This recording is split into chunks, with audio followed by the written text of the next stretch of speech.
L'ozone troposphérique. L'ozone qui fait pas du bien. L'ozone, tu vois ce que c'est maintenant. C'est la molécule O3. La troposphère aussi. C'est la couche de l'atmosphère la plus proche du sol. Celle qui constitue ses 10 premiers kilomètres d'altitude environ. Eh bien, l'ozone dans la troposphère est un polluant majeur. De l'ozone, il s'en forme naturellement, mais certaines activités humaines, dans certaines conditions, provoquent sa formation à des concentrations dangereuses pour la santé. Alors pour comprendre, regardons la recette. De l'ozone troposphérique, il s'en forme lorsqu'on est en présence de plusieurs ingrédients. Du dioxyde d'azote, des molécules appartenant à la famille des composés organiques volatiles, COV, ou alors encore en présence de monoxyde de carbone, CO, et finalement la présence de rayonnements ultraviolets.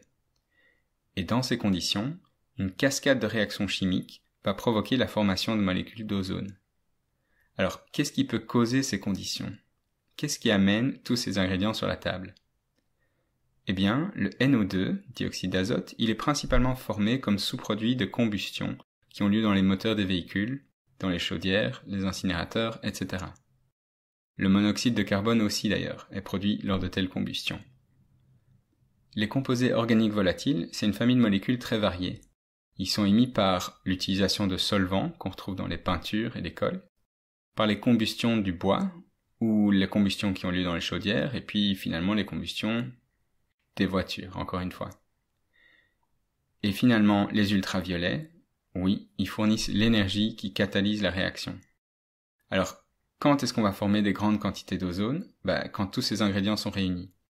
Tout d'abord, des journées avec peu de vent, parce que plus il y a de vent, plus les molécules susceptibles de réagir pourraient être brassées dans des grands volumes d'air et être diluées, et donc moins il y aurait de réactions chimiques. Mais si on a une journée où l'air est stable, tous les produits issus des combustions peuvent être proches les unes des autres, réagir et former de l'ozone qui va lui aussi rester à forte concentration dans l'air. Condition suivante, les journées avec beaucoup de trafic routier. On l'a vu, les voitures sont parmi les causes principales de fabrication des ingrédients pour faire de l'ozone. Et quand est-ce qu'il y a beaucoup d'ultraviolets? Quand le soleil brille fort, lors des journées ensoleillées en été par exemple. Alors finalement, on a formé de l'ozone dans la troposphère. Et alors, le problème est où? Pour les humains tout d'abord, l'ozone peut provoquer une irritation des yeux, des muqueuses et des voies respiratoires. Il peut aggraver des problèmes d'asthme ou diminuer les capacités respiratoires. Pour les personnes qui ont déjà des problèmes pulmonaires, ça peut être particulièrement dangereux. Et même au niveau des plantes, l'ozone, très réactif, peut détruire les cellules, affectant l'état de santé des plantes, diminuant leur photosynthèse, les rendant plus vulnérables à certaines maladies, etc. On constate que même les rendements agricoles peuvent baisser dans les régions à haut niveau d'ozone troposphérique. Et finalement, l'ozone est un gaz à effet de serre, et l'augmentation de sa production contribue au réchauffement climatique.